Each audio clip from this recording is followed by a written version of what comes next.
Right. Well, hello everyone, and welcome to Head to Head. And I'm really delighted to introduce to you a good friend of mine that I've known for some time from my travels abroad. We met in Israel, Chen Ben-Lulu, a very interesting man. Could you perhaps open us up by just telling the people watching a little bit about yourself and where you come from, and then we're going to get into the meat of some interesting conversation. Sure, Bill. First of all, thank you very much for having me. I want to wish you very good luck on this show. Uh, as I said to you before the broadcast, we haven't seen each other for more than a year since the whole world has been locked down. But as you said, my name is Chen. I'm the International Relations Director of the Shomron Regional Council. Shomron Regional Council is one of 7 regional councils in Israel that's part of the biblical land, Judea and Samaria. The land that a lot of people have been talking about in the news. Unfortunately, when we do hit the news, it's usually on a bad note, since everyone thinks the situation here is almost it's like a war zone. But the truth is, we have a lot of people living here together, Jews and Arabs side by side, living together, working together, coexisting. And that's the kind of thing that I've been trying to promote for the last almost decade, I'd say. I've been working in these fields for since I was about 25. I've worked with 2 Israeli ministers in the cabinet, with a lot of different Israeli ministries here, doing a lot of advocacy for Israel. I know it's a word that it's a little hard to let's say to translate, but it's what they call today public diplomacy. So what we do is bring delegations from around the world of influences.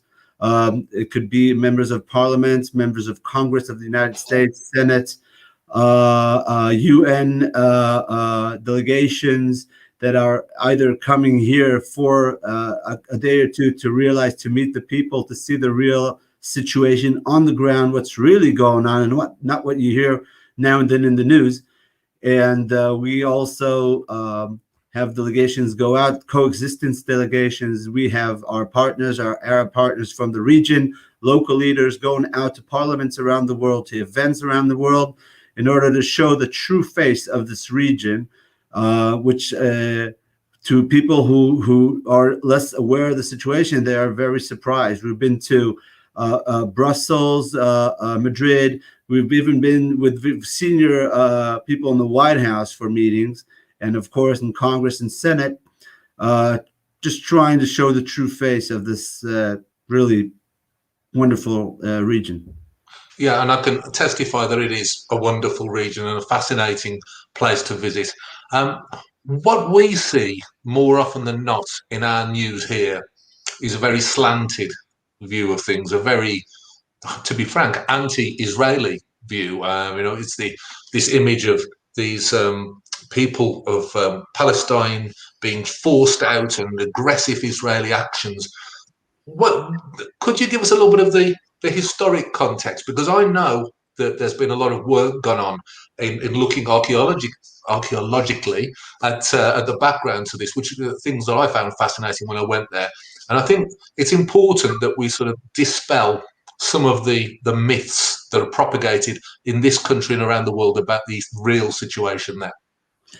Well, truth be told, it's really an issue for a very long historical lecture. But the bottom line, you guys know there used to be well, if I take it back thousands of years, like you said, ancient archaeological findings see very important findings from over 3,000 and almost 3,500 years back of ancient Jewish societies and civilization that has been living in the whole area of what's today the land of Israel, because it has, of course, it's not the exact borders that we have now. But the important thing is to know that most of these artifacts, although I'm originally from the north of Israel, but I've lived 9 years of my life in Tel Aviv when I was a student. That's where I met my wife. That's where I got married. But then I moved to here, to this region, to Samaria. which, if you talk about history and archaeology, most of the archaeological findings, the ancient archaeological findings of Jewish civilizations from this region. You see old wine presses. You see a lot of old, well, later on in history, you see ruins of synagogues and all kinds of different signs that cannot turn to any other nation except the Jewish nation. For the best example, I think that we even talked about when you were here. You can find in this region more than between 40 to 50 wine presses that are just, all around these mountains. And truth be told, the only religion, well, it was before Christianity, but the only religion that came after in this region was the Muslim religion, which is actually not allowed to drink any wines. So that's one of the most significant facts that says this is a Jewish heritage region more than any other in the past, and that's a certainty. Yeah, and this issue with the wine presses, it was probably one of my favourite experiences on my travels around the world when we went to a vineyard, so to speak, in Judea Samaria, where I had to go up a mountain past very difficult terrain, went up to the top of it, and a guy had set up there, an Israeli gentleman had set up there who used to work, I think he worked for the government in something or other, but he set up with his family a vineyard there, and he told me the story that he'd looked around and thought, oh, this is an interesting place. This would be a good place for a vineyard. And he started tilling the soil and whatever, and he found this large stone object. And the stone object, he got it analysed and checked by archaeologists, and it was a wine press, and it dated back, as you say, many thousands of years. And then he found these wild grapes growing, and he had them analysed, and they tied in with the remnants that were found in Jerusalem that could well have been the wine from the Last Supper. And it's the kind of wine that isn't made anywhere else. And this was all, if you like, divine providence that this had happened with this guy, because he hadn't really expected to find any of this.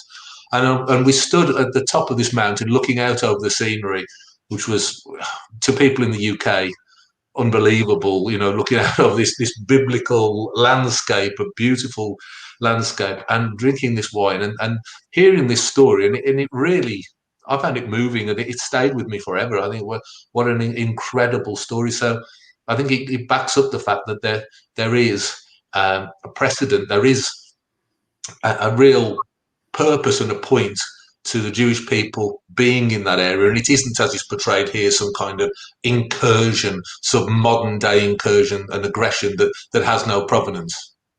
Yeah, well, I have to say two things about what you just said, Bill. First of all, the guy you were talking about, he's a doctor in the Ariel University that has actually, in the last few years, after he found these seeds that you were talking about, they went into a laboratory here in the Ariel University, and they, for the last few years, they were able to genetically reuse these seeds, and now they have in their lab, they have actually created wine that is based on these 3,000-year-old grape seeds. And today you can actually have a bottle of wine that is originally from these seeds that 3,500 years ago. So yeah, that's really amazing, because I think well, we will probably go into more recent history later on, but I think that these kind of artifacts that you find, I mean, it's just, it connects you. You don't have to be religious to understand the basic truth that if you have a religion that has nothing to do, they would probably eat grapes, they would never drink wine. And we find wine presses here, you could only say that it's Jewish ruins or even Christian ruins. But when archaeologists date these wine presses, they date them for over 3,000 years ago, which is before Christianity. So these are very specific and even small but very big examples that show the tight bond and the very unique history of the Jewish people in Judea and Samaria. By the way, I'll give you another interesting anecdote that at least I've learned for the last couple of years. There is actually a theory that all the wine culture, like you see today in France and Italy and Spain, actually originated from here, because when the Romans came here and conquered the land of Israel, they actually saw the civilization that was here, and they saw the whole wine let's say industry, because it used to serve the temple in Jerusalem.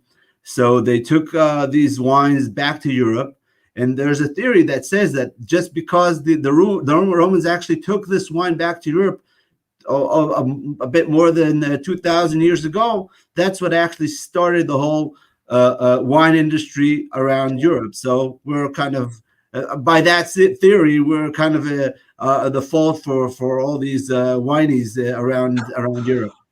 Well, I think we've got a lot to thank you for on that one. I think a big thank you from everyone to you all for that one. And you mentioned Jerusalem, and obviously highly controversial over recent years with the decision of President Trump to move the embassy to there. But when I was in Jerusalem as well, I saw some other fascinating archaeological evidence there, where they'd been digging down and they'd seen the different layers of developments, showing again, the Jewish civilization was predating many others that had actually occupied that area. Yeah, well, unfortunately, the sad thing is, for example, Jerusalem. When we talk about Jerusalem, we first of all have to talk about the Temple Mount. And the situation today there is after 1967, when Israel, we could also get to talk about the legal issue of what they call the 1967 borders. By the way, by any real international law, it's no occupation. At most, the international law would put these territories in dispute. Of course, we believe that we are coming back to our homeland, which in the past that the Jordanians gave up years ago. But we'll probably go back to that later on. But if we come back and talk about the layers, it's very unfortunate that for the last, since 1967, we've actually did all that we can, and we still do all that we can to maintain the status quo in the Temple Mount, which actually means that the Muslim, let's say, religious authorities, which are called in Arabic the Waqf, are the people who are actually daily in charge of what's going on up in the Temple Mount.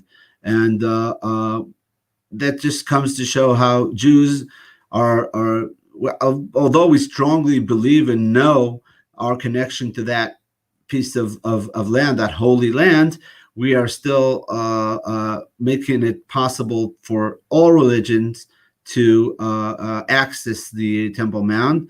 Unfortunately, we as Jews are still, even under Israeli sovereignty, have a lot of problems going up this Temple Mount because of the Waqf that are not really agreeing for Jews to go up there, and that's why they have to slowly but surely bring in a very small amount of people every time. Jews, even today, under Israeli sovereignty, Jews are not allowed to pray on the Temple Mount because it offends Muslim, let's say, I wouldn't say the religion, but some Muslim beliefs.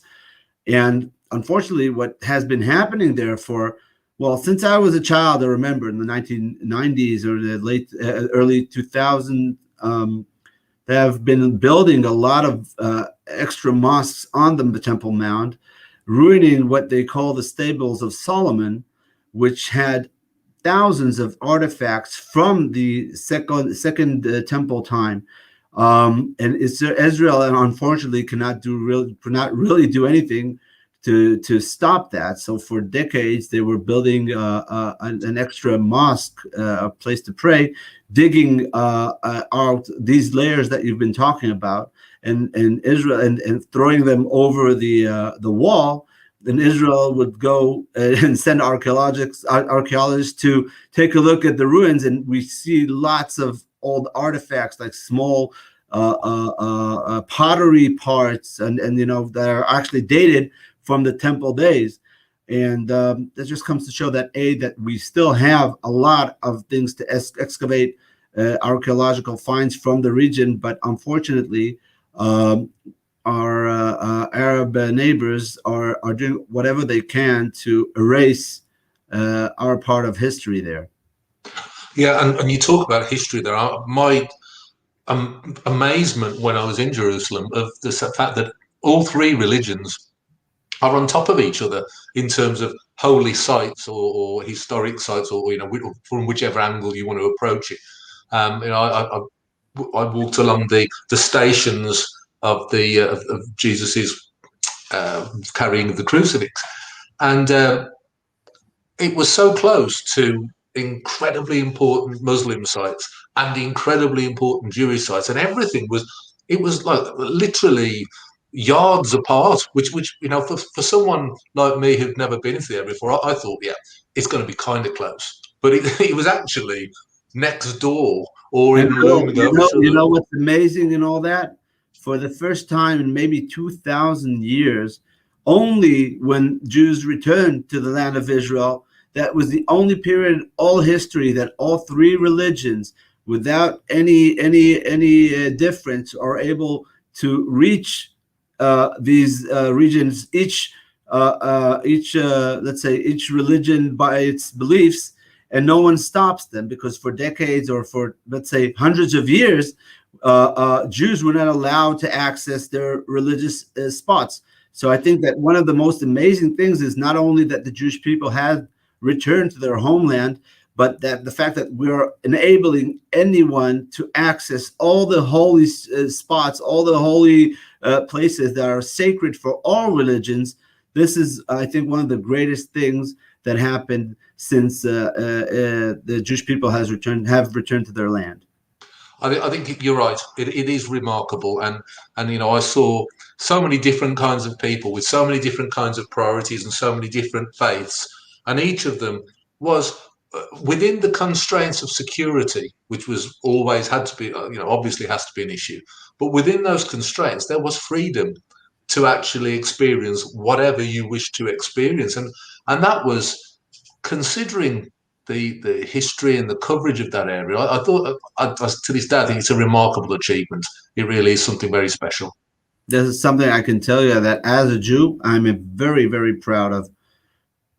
Yes, well, I think it is. It's something to be proud of. Now, we talked a little bit about Judea Samaria and in its history and the situation now, where, dependent on your point of view, Judea Samaria or its occupied territories, or however they classify these things, there's a lot of propaganda, and you may wish to prove it fake news now. You won't, but I'd like you to address it, about the fact that there's considered a hostility by the Israeli towards the Palestinian people and the Islamic faith in that area, that those people are being downtrodden, and that the Jewish people are thriving and crushing the others underfoot. Perhaps that's something you'd like to address.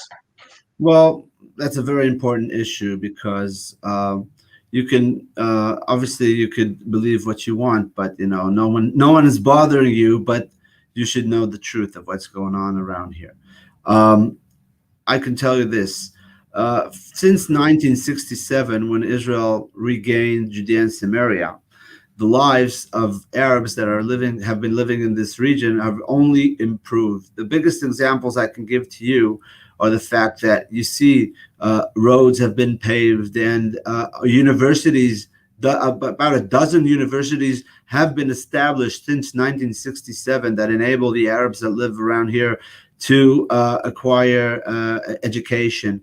I can tell you that, for example, as you've been here, you've seen the industrial zones, and you know that today the official number of Palestinians working in industrial zones or in Judea and Samaria or any other part of Israel, the official number is 100,000 people. and the real estimations with about between 30 and 50,000 more who are working illegally. So let's take about a number of between 100 to 150,000 people who work and are providing for their families day by day from the Israeli economy. You don't see the Palestinian economy doing anything for itself, because all of the, as you well know, a lot of donations that are going into the Palestinian Authority are not going down to the people. Where's all the health care? When they need health care, and I'm saying that very proudly, when they need health care, they come to Hadassah in Jerusalem, they come to the hospitals in Tel Aviv, and we provide them all that they need. And and we still do. Listen, we're not. We're not. Let's say we're not their lords and masters. We're able to give them, and they have the freedom of movement. I can tell you that they have a freedom. Their freedom of movement is much larger than ours here in Judea and Samaria. Do you know? Since the Oslo Accords, the area of Judea and Samaria was divided to three areas: A, B, and C. A is an area which is in total control of the Palestinian Authority, security and civic. B is civic control by the Palestinian Authority and security control by Israel. And Area C is total Israeli control on security and civic issues. Do you know what's the percent of Palestinian Arabs that live, let's say, under what they call Jewish security forces today? No. 5%. 95% of the Arabs that live in Judea and Samaria are living, in fact, in areas A and B, which are all under civic control of the Palestinian Authority. So, I mean, that's the situation since the mid 1990s, and I can tell you that since we have stopped helping the civilians in Judea and Samaria, the Arab civilians, unfortunately, the situation has become worse than it was before. I can tell you that, for example, I think when you've met a lot of the local leaders that we work with, the Palestinian local leaders, who are in the beginning were very silent and very secret about the relations with us, but for the last few years they are openly and willingly talking about how the situation was much better when Israel helped out more in the daily lives. Like I said, education and of course economy and salaries that are provided. Did you know that, for example, the cost of living in the Palestinian Authority is much, much lower than in Israel. And in Israel, when you work, you have a lot of laws, social benefits and laws that the employers must apply on their workers. That means a minimum wage of about today is about $1,100. Which what I'd say, how much is it today? Like 700 pounds, I'd say, right? Something like that. Monthly wage. Yeah. Do you know how much? What's the average wage of a teacher in the Palestinian Authority that's getting paid by the Palestinian Authority? Pretty low, I'd imagine. It's between $200 and $400 a month. Wow. So this is 4 times more when they just work with minimum wages in Israeli industry. So they're reliant on our economy to be able to survive. Do I always want the situation to be like that? I don't think so, but I just don't believe that the Palestinian Authority is able to provide for their own people, because they haven't been doing that for the last almost 30 years, that they have total control, the civic control for sure, on their population. Well, I mean, you touched upon a couple of things actually that I think are quite important. I mean, first and foremost, the Palestinian Authority does get a huge amount of support, and one of the things that I was angry about when I was at the EU was the EU was throwing money at the Palestinian Authority, and it wasn't reaching the people. In fact, it was being, in many cases, used for rather nefarious reasons and encouraging unpleasant behaviour.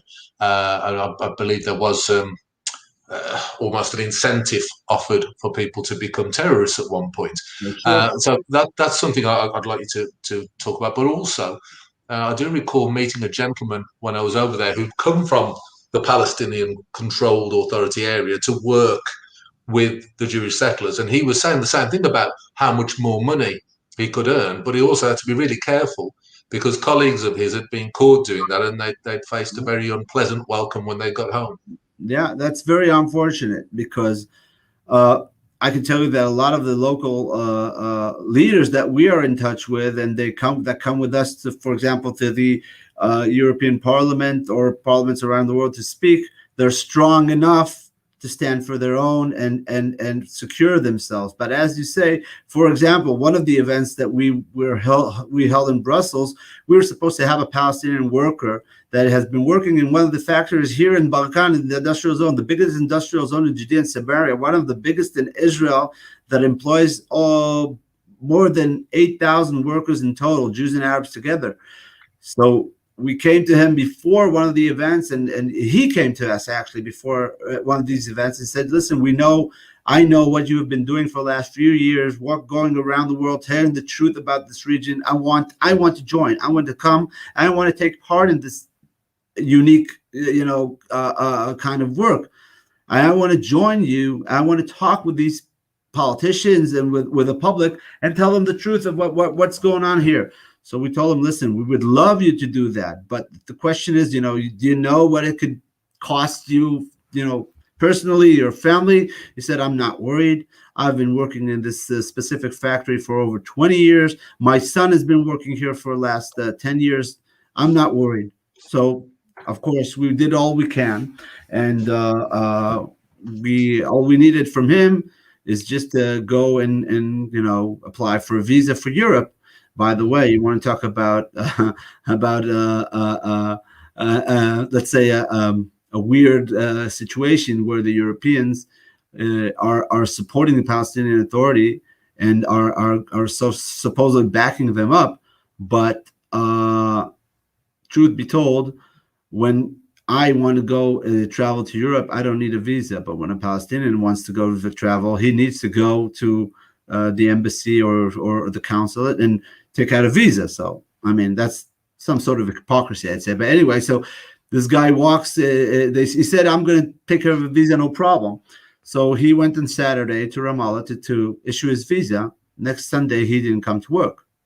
A couple of days, he didn't come to work. People didn't know what's going on with him. They were very concerned. Just about 4 or 5 days later, after people have been looking for him all around, he came to work. They asked him what happened. He said, well, I went this Saturday morning to apply for a visa to the Belgian consulate in Ramallah to apply for a visa. 4 o'clock in the morning, got a knock on my door. Palestinian Authority Secret Service came and took him out of his home, put him into a hole, interrogated him for days. And he said, listen, I'll tell you the truth. If I wouldn't have high-rank connections in the Palestinian Authority, I would not be out of this hole and talk to you right now. So these are kind of examples that we see all along. But I can tell you that on the other hand is that you can see sometimes that the Palestinian Authority is getting weaker, and more people are willing and able to come out and talk and just to show the real situation that's on the ground. Well, I'm glad they can. Now, we've covered a fair bit on Judea Samaria. We can zoom back to this at the end on our closing comments, but there's a few other issues to do with Israel. First and foremost, I'd like to deal with. COVID has been obviously the news of the whole world for a year now, and one nation that has stood out as having many different approaches to how to deal with it to perhaps the rest of the world, and a different kind of vaccine rollout, and great differences, is Israel. Could you talk us through a little bit about, first and foremost, the initial impact of COVID on the country, and then what's been happening since to deal with it and to get the vaccine out there? Well, first of all, trying not to go into local politics, I could just say that I think that Israel as a state and Israel's leadership were one of the first to actually realize the situation and where this whole thing is going. And I think that we were pretty much one of the first countries to react and react swiftly to the situation, to close out the skies, to close it, to bringing people into closures, and at the same time, on the one hand, work on an Israeli vaccine, which is, as I know, is in very high quality, and is about to be tested again for the last few times, and also to be smart enough to negotiate with international companies who are dealing with these vaccines, or we're testing these vaccines, and be the first ones in the game. That's one thing. I also believe that although Israeli economy was severely hit by the COVID pandemic,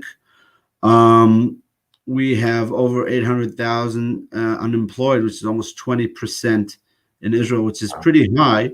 Yeah.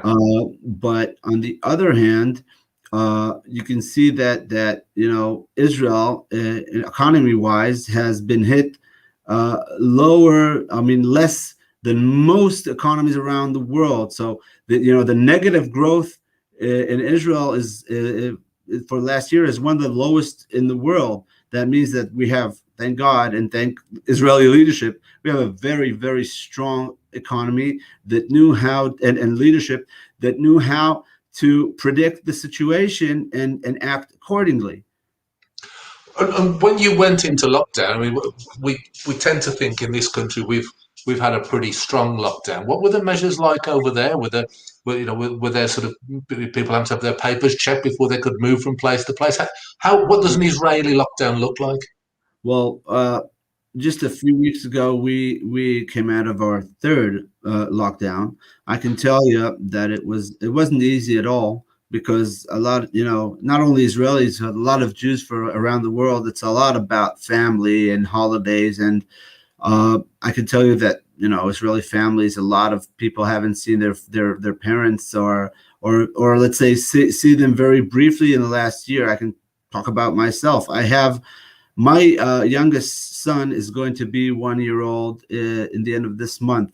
I have a Corona baby.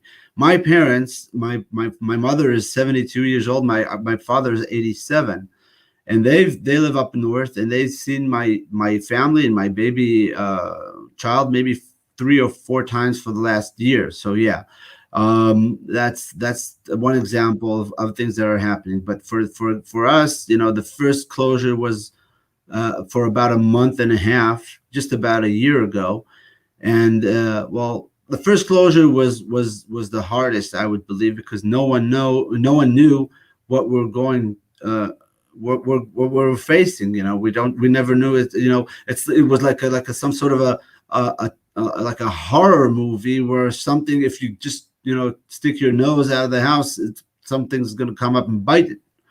So there was a lot of concern.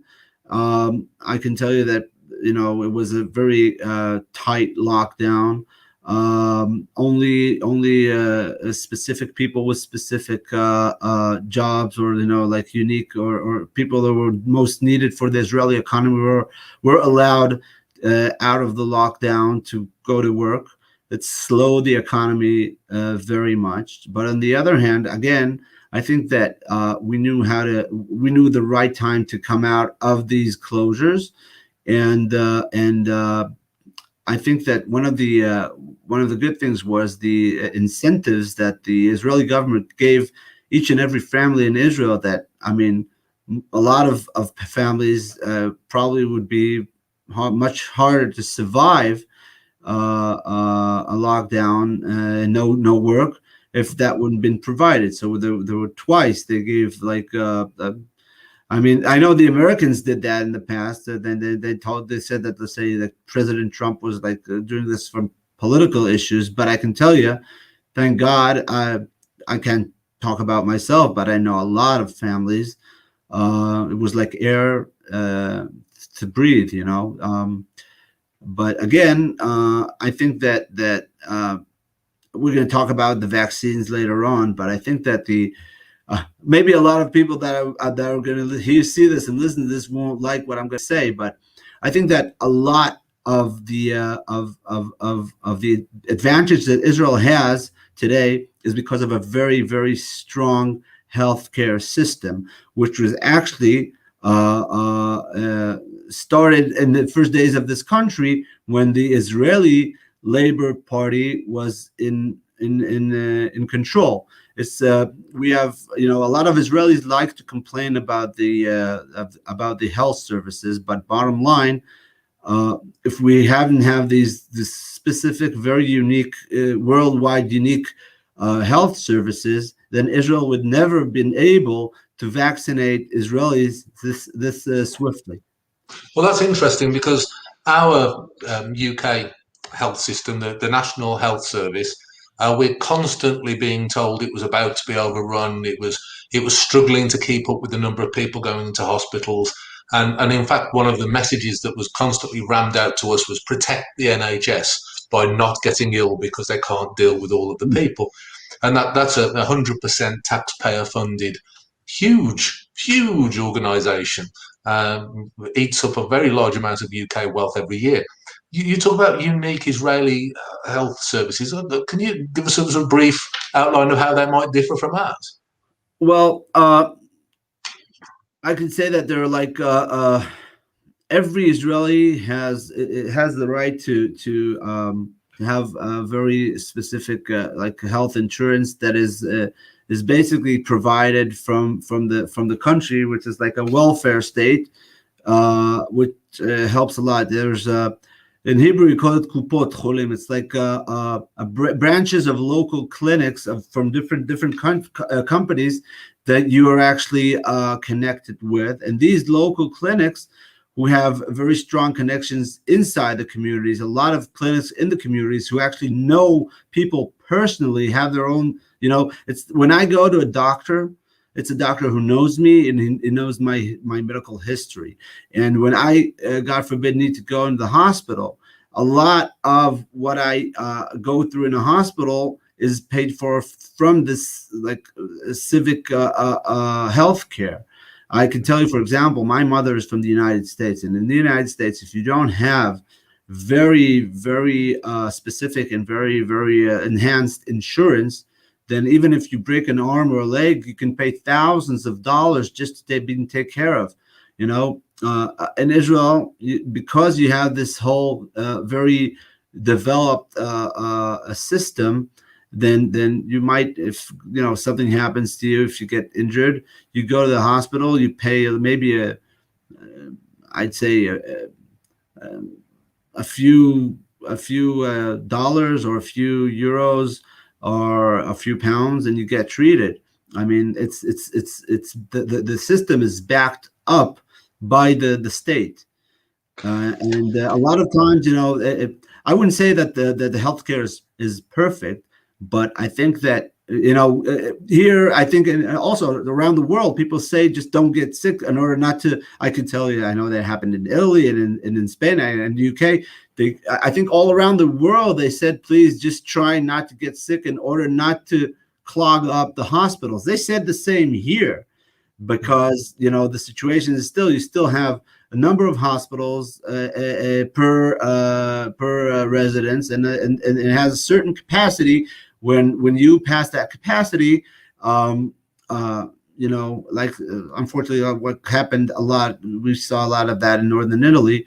Doctors had to decide who are they gonna resuscitate, who are they gonna keep alive, and I can tell you, thank God, due to the Israeli healthcare. And by the way, one of the things that Israel did right in the beginning of the pandemic is that Israel tried to buy from around the world. You know, everyone talked about, you know, health support. I mean, breathing support machines.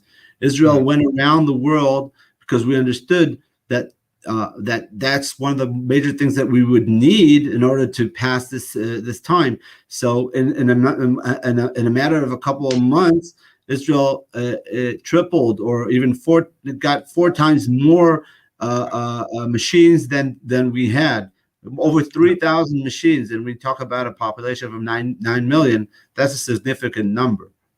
Absolutely. So just to clarify, your healthcare system is a mixture of private money and social insurance, so to speak. Yeah, you do have the social insurance. You are everyone is a member of these clinic branches. I think there are 4 or 5 major ones in Israel. You Yeah, pay a certain amount. Of course, you can enhance your insurance and you get more coverage. But even the basic insurance that health insurance or health care that you pay for, you get a lot more than you would get in any other country, and that's because of the support of the state. In other words, the Israeli healthcare is not a profitable business. It's like there's a every year there's this a meeting by heads of the hospitals, and there's a committee that decides on which medicine, the healthcare basket, they call it, would support this year. I mean, cancer medicine, diabetes medicine. These are debated every year with how much millions or almost, I said, billions of shekels would be invested in order to help Israeli citizens. I think that's amazing. absolutely, and very different And I to have to tell you one more thing. By the way, I come from a right wing kind of economy way of thought. But the person that I look up to was Ze'ev Jabotinsky, and he actually said that there are 5 basic things that the country, and he was a right wing, and he was very, very, very pro, an open economy. But he said there are 5 basic things that a country needs to provide for its citizens. In Hebrew, it's called the 5 mems, the letter, but it's medicine, and it's education, and it's clothing, and it's teaching and healthcare. These are the 5 basic things that the country should provide for its residents, and it's not 100%. It's not. I wouldn't say it's perfect, but I think that Israel has been trying since the establishment of the state to do these kind of things, and I think that on most of the things we're doing pretty well. Yeah, well, it sounds that way, and slight difference to ours because ours is 100% taxpayer funded, which perhaps Well, anyway, it's a no, discussion for another. even money that comes in from the government, even for the healthcare, at the end, everything is taxpayers' money, right? And Yeah, end of the day, yeah. everything. The vaccine rollout in Israel has been making headlines here because our government's making a big play that we've managed to get so many vaccines out to so many people. But Israel's vaccine rollout is leading the world in the proportion of people that you've got vaccinated. It's intriguing to people here, and there are stories that it's almost compulsory to have the vaccine, and that it's being almost forced to happen. How is it actually working over there? You mean that in Israel they're forcing people to get Yeah, vaccinated? yeah, The truth is not. No. Again, we talked a little bit about that before. The fact is, I just before we went on air now, I heard the latest number is out of 9 million Israeli citizens, some of them are children, and Israel is now vaccinating only 16 years and over. We yeah, have now, as of today, we reached the 5 million vaccines that have been given in the first dose. That yeah. means that soon will be more vaccine given, but as a second dose. That means that probably in about 3 weeks' time, we'll have more than 5 million Israelis. That's more than 50% of the population totally vaccinated. Again, one of the reasons is what, like we talked about before, is the unique healthcare system that we have in Israel that is enabling Israel to connect with people and let's say dividing it to the sections of age that need it most. In the beginning, Israel started vaccinating people over 60, and then they lowered to 55 and 40, etc., until we actually got to 16 and over. And I heard the prime minister talking about the fact that maybe in 3 or 4 weeks from today, we'll even start to vaccinating children under 16 years old, which is, I think, pretty amazing. I can tell you another thing. You talked about forcing people. No one's forced to be vaccinated. There are campaigns that are calling people to go out and get vaccinated for their own health or for their own good. There are some workplaces that are telling you either get vaccinated or you need to get COVID checked every 48 hours.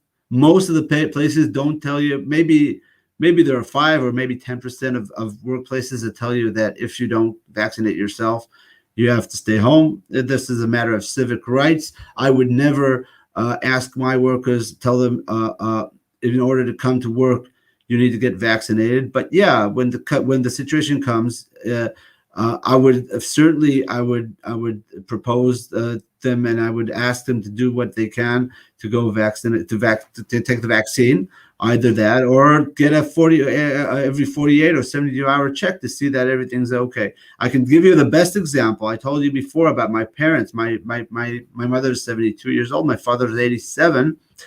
They were concerned of the vaccine. And, Israel way speaking, they vaccinated themselves very, very, very late. No one was pressuring them. But I can tell you that my parents haven't got, my father is 87. And he still didn't get his second vaccine. They're waiting for next week to get the second vaccine, just to show that no one's pressuring anyone to do anything. But on the other hand, you have to understand that if you don't, especially with senior citizens, they have to understand that, if you don't want to vaccinate yourself, you have to be extremely careful. You stay a lot at home. And I think that a lot of these, the more elderly or senior citizens, there are people who want to see their families, they want to see their grandchildren, and that kind of makes the natural choice. Yeah. One of our viewers has put a message in while we were talking, asking about, is there an issue with Orthodox Jews who might be resisting taking the vaccine? There is a campaign that is pushing and calling for a lot of ultra-Orthodox to go and vaccinate themselves. There was a matter of concern in the beginning, but in my opinion, and for my understanding, it was just that they didn't really know how to reach this population correctly. So I can tell you, for example, the Prime Minister of Israel even told the public that he didn't speak with one of the chief rabbis. He spoke with his grandson, asking them to push the ultra-Orthodox to go and vaccinate themselves. And we see here and there in different communities and different streams in Israel, people who are less appliant and less enthusiastic. Some of them are the ultra-Orthodox. Some of them, you would say, the Israeli Arab sector. But I think today, after Israel went into a very, very serious explaining series, let's say, talking to each community in its own language, explaining the importance. For example, with the ultra-Orthodox, they explained the religious importance to keep your own health and your neighbors and your family's health. And I think that today we see that for the last couple of months, at least, you see that the percentage of ultra-Orthodox Jews who are getting vaccinated is just going up and up and up. And I can tell you that at least the figure I know from 2 weeks ago, the number of ultra-Orthodox that are contagious or past the COVID, forward is lower than any other society in Israel, any other community in Israel today. Interesting. And one thing that did strike me as interesting before we move on to something else is that you mentioned you're going to vaccinate the under 16s as well over there. I mean, I've heard talks today and yesterday about the fact that the next step that Israel is going to take, there are negotiations today of bringing more and more vaccines to Israel. I know that we are looking forward to the future, not only the near future, but the distant future. I know the Prime Minister is talking about bringing a Pfizer factory to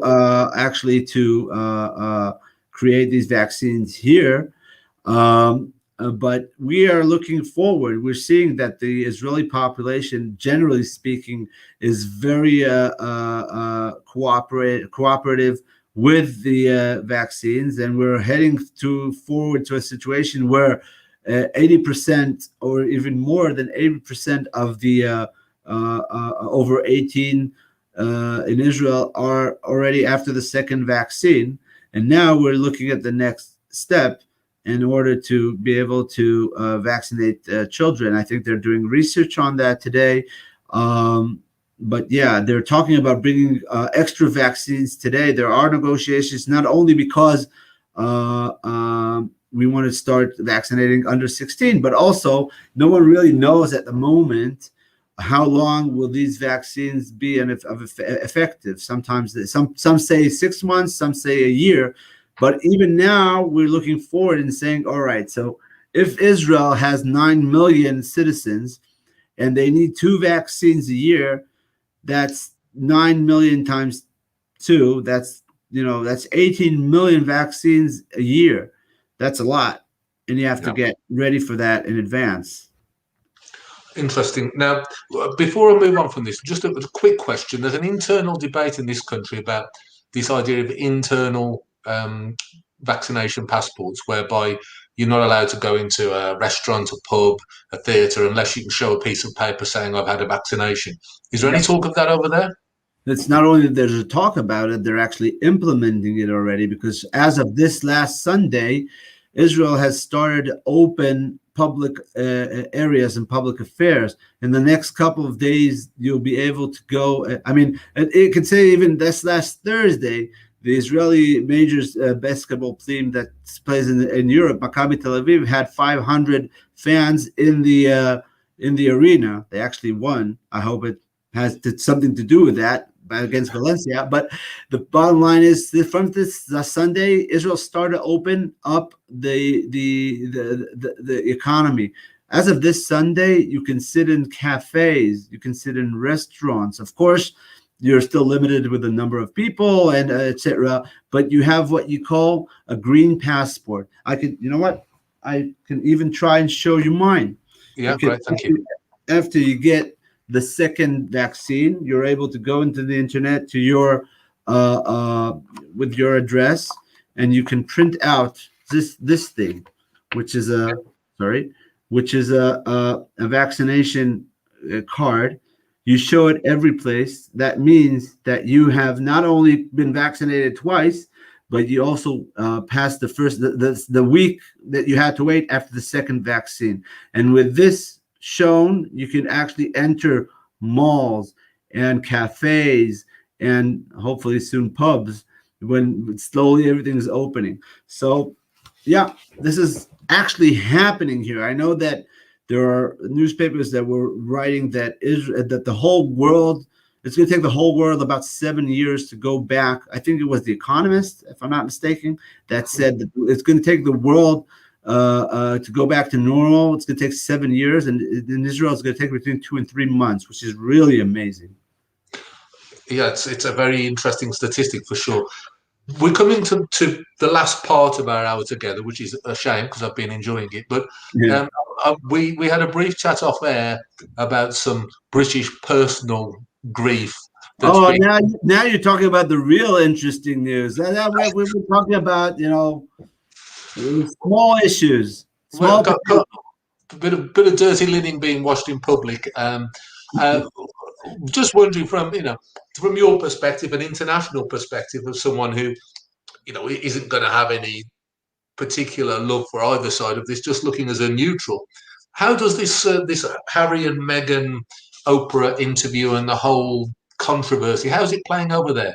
I can tell you said Oprah was the interviewer. I think that around the world it looks like more like a soap opera. That's being everyone's talking about the British series, the how do you call it in English? I forgot the Realm, The Crown. The crown, right? Yeah. Yeah. Listen, I have to tell you that it's juicy and it's very interesting to get to know that the situation there. But I think that the most important thing that the world gets to know is the bottom line is, though we're talking royal blood, blue blood, bottom line, we're talking about people. We're talking about relations between people and between, it's like it's funny to say, but sometimes you could say, I mean, it's like in any other family where maybe one part likes the other part less, but this is just because it's the royal family. It comes very, very public and it's very high volume. I can tell you, I know it but probably won't be a very popular opinion. What I'm going to say now, I'm not saying my personal opinion. I'm saying the way I think it looks like around the world is that I've seen parts of the interview yesterday. My wife saw it all, and the way it's portrayed is that people just see Meghan talking from the heart, and then your heart goes out to her. Of course, we all know. Listen, you and I understand media and understand, a lot of strategy. I'm sure that both of them had a lot of talk with media experts on what to say and how to say before these interviews or this big interview. I'd say this, I think that for an Israeli, it's interesting to know that we have our own problems, but I'd say I'd wish that the problems that you are dealing with would be our problems, because then we would probably be in a whole different situation here in Israel, Judea and Samaria, the Middle East, Iran, and these are it's better to deal with the issues of the royal family than issues of the Middle East terror and nuclear threats. So I would replace my problems with yours any day. Yeah, well, I think we would probably replace Meghan Merkel with anyone over there any day. But All um, right. I certainly wish I had the kind of problem she's had to deal with living in a palace and all that money. It must be awful. But anyway, No, that's at the end of these interviews for my guests to say a little bit about what they're doing right now, what their aims are in the future, and how, if people have been intrigued, if they can get in touch with them somehow or other, if they want to help or offer support. So give us a couple of minutes of a plug of what you're about and what you're going to be doing in the future. all right. So first of all, thank you for the time, Bill. I'd say this. Listen, Israel, the Jewish people, and Israel in general, I think that a lot of people don't see this as we see it, but I think that we are like a forefront of civic action, of a democracy in the Middle East. We are the wall that separates between the chaos that is beyond us and Europe and the United States. I think that if people would just take a look at the situation, from up above and see what's going on here, Israel as the only democracy in the Middle East that is trying to survive around dozens of, I can say in the past there were more than dozens than Arab nations that are trying to fight us, but thank God for last year we have been striving with great relations with the EU and a lot of different countries. They're talking about Saudi Arabia, of course, Morocco. I think miraculous things are happening here due to a lot of things that, I don't know if we could go into this right now, but maybe another time. I think that we might have just not even scratched the surface of the situation, that's what's going on in the Middle East and Israel. Well, it looks like, unfortunately, right at the end there, we might have lost Ken's connection, which is a great shame, but we are coming towards the end of the show anyway. So from this, you're back. Can we just lost you right at the last couple of seconds You there? kind of froze there for a moment. Yeah, just you were just saying about the great developments in relations there and the way things have changed recently, and then we lost you. If you just finish off that point, and then we'll wrap up.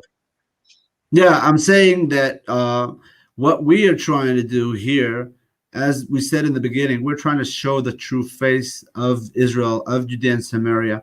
We're going to face a lot of difficult issues. As you know, last week, the so-called criminal court in The Hague has decided to persecute Israeli soldiers and officers for defending their homeland and their people, which is a ridiculous situation. And this is something that we're going to fight very fiercely in the next couple of weeks and maybe a couple of months, which is it's a crazy situation where the only democracy, like I said before, the only democracy in the Middle East, the only country in this region that does things, well, not 100%, but, you can't compare us to the massacres of 500,000 Syrians by their own leader, and things the whole situation that has been for the last few years in Egypt, the whole the so-called Arab Spring around us, and the only stable democracy, I'd say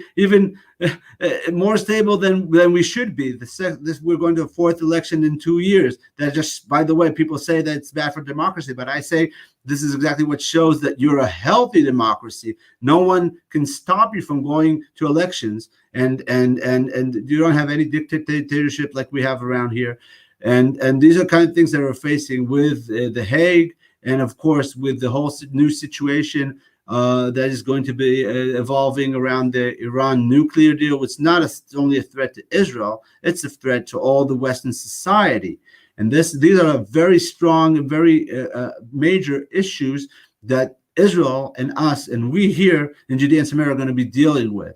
And of course, among all that, we're going to continue like we've been doing for the last few years to show the reality, the truth of what's going on here, the real daily lives, the coexistence between Jews and Arabs that live here and work together and celebrate holidays together. And that's the reality, the true reality. Yes, there are situations here and there where things go badly. Both sides, by the way, you can see some terror attacks, and you can see Jews that are misbehaving to Arabs in the region. But I'd say that 95% of the time is an area where people want to live their daily lives, live together, be able to provide for their families, educate their families, go on and strive. And Israel is doing that perfectly. I hope that when we talk again, we can see that the Israeli economy is well over COVID and striving forward to be one of the strongest economies in the world. And I would conclude by saying, if you are interested, God willing, in a couple of weeks, I hope that the international world closure will settle down a little bit, and you're very much invited to come to Israel, to come to Judea and Samaria, to meet with us, to contact with us, to ask questions and get to know the people, and get to know the truth, because what you hear on the news mostly is not true. What you hear is when you see people living their daily lives, that's not news. But when something bad happens, that's news. Of course, it reaches the news. But the truth is, the situation is very different. And I'll be happy to provide my email and any other contact info. If people want to contact us, ask questions, come and visit, and come and meet the people and see the reality on the ground. That's fantastic. So we will have that available for people who contact the show. Ken, our time's up. I've really appreciated you coming on. It's been great to talk to you again, my friend, and hopefully it won't be too long. Listen, I'd be very happy. I hope you guys enjoyed it. When we're kind of off now, right? So it's no, I'm going to wrap up the show now. So right. We'll have another chat after we finish. But from here and all of us at Head to Head, good night, everyone. Please share this round. Let people know what's going on. Good night. Thank you very much, Bill, for this opportunity. And please, I'll be very happy to talk on any other issue and enlighten anyone with the small information that I have. I'll be happy to. Thank you all.